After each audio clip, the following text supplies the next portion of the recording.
What's up, everybody? This is Toru. Welcome back to ProducerHead. Today's loop features AudioHaze from episode 45.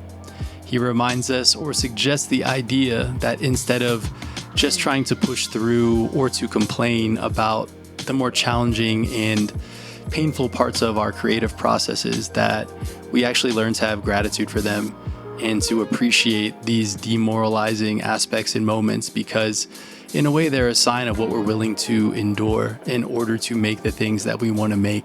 So without further ado, here is today's loop featuring AudioHaze. I think monumental leaps are complete bullshit, and that every small step forward along this path that does not feel rewarding or doesn't feel like you're making any progress at all is much more important than the giant breakthrough. I've described to you a couple times in this video some giant breakthroughs. All those giant breakthroughs happened because every upload, every edit, every graphic, every sort of script that I wrote, a small little bit of a realization happened. A small little bit like, oh, wait, that was a good line. Oh, wait, I don't think I enjoyed putting this video out, even if it's doing well. I don't feel like putting out a video this week. Oh, I really liked the video that I put out this week. All these things that were not physically hitting the upload button. They were these small little realizations. They were increments of failure or success.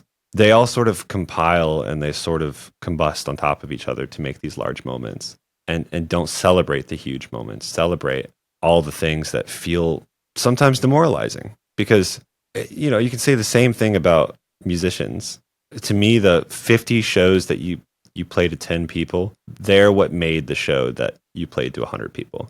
You didn't finally make it. You played to 10 people 100 times, and suddenly you learned how to be a musician. You learned about sort of stage presence. You learned about performance. You got tighter.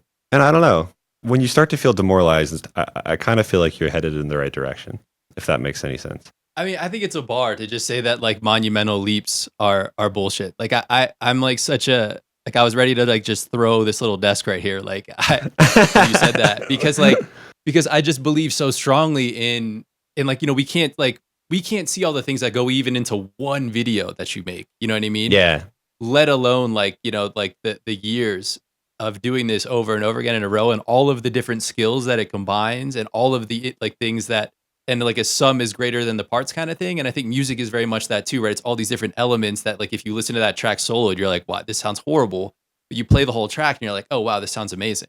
And just this commitment in a really small way. I guess like a really helpful visual is like building a building or trying to chop down a tree. You know, it's just like one brick at a time. Or if you just hit the same spot on the tree over and over again, you don't know necessarily when it's going to fall when you start. But if you keep hitting it, it's eventually going to fall over. You know what I mean? And so in a way, I just think of it like that. And it at the same time, I also very much identify with like the lack of a feeling of a sense of progress, or like, oh, like I sat down hoping to do this today and it didn't happen. But for me, I'm always like, well, the real failure would have been to not do it. Or also, if you take a thought experiment, let's say you as an individual or somebody, we can even get a little bit more jaded. Let's say one of our friends has been grinding to try and get somewhere, and it took them 4 years to do it, and they finally made something of themselves. Or progressively over the course of those 4 years, they can finally pay rent. And then let's say another friend made 4 videos and the fourth one blew up. Suddenly that friend made whatever, 10 grand or whatever a viral video is going to get you. Which friend are A, do you think is more deserving? And B, which friend do you think is going to stay around longer? It's the friend who learned the competency. It's the friend who learned the upload cadence, had the rigor to build and continue to improve throughout constant demoralization. It's going to be way easier for that friend now that that they have these habits regardless of the success.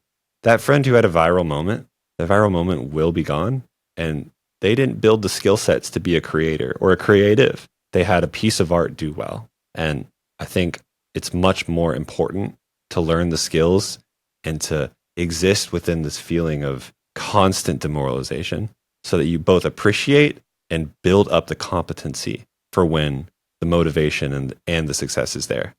But man, I mean, I think it's like, would you rather be a lottery winner or a laborer? Yeah, exactly. I'm going to share 2 quick things before we get out of here. One is that I wrote an essay that accompanies this episode. It is motivation and inspiration to have gratitude for the challenging parts of the process. So if you're feeling stuck, this is definitely it, and it is short. We're talking 250 words, maybe something like that. Number 2 is a reminder that if you subscribe to the Substack, you get a sample pack and access to The Pocket, a video library of guests sharing their screen and how they produce the good music that they produce. Subscribe at producerhead.substack.com and receive all of that for free. I will catch you next time. Thank you so much for listening. This has been Toru. Peace.